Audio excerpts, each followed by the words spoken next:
இந்த அரிதான இந்த தேகம் இப்படி ஓடுறதுக்கா? ஏன்னா நாயும் நரியும் பூனையும் தான் பண்ணிட்டு இருக்கு, தின்று திரிந்து உறங்கி.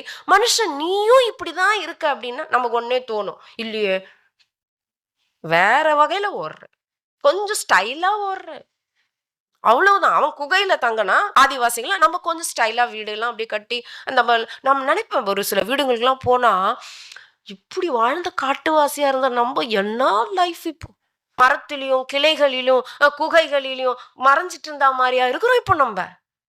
நம்ம தானே அது. நமக்கு ட்ரெஸ் என்னங்க, இலைத்தழை எடுத்து போட்டுக்கிட்டோம். அது கூட எதுக்கு? குளிருக்கு, மழைக்கு, வெயிலுக்கு போட்டோம். இதுதான் நம்ம ட்ரெஸ். அப்புறம் விலங்குகளினுடைய தோள்களை எடுத்து ஆடையா போட்டுக்கிட்டோம்.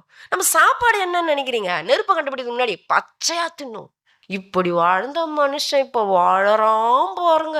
இந்த டிபார்ட்மெண்ட் ஸ்டோர், இந்த பெரிய பெரிய மால்லாம் போனா அவன் தேவைகளை பார்ப்போம்.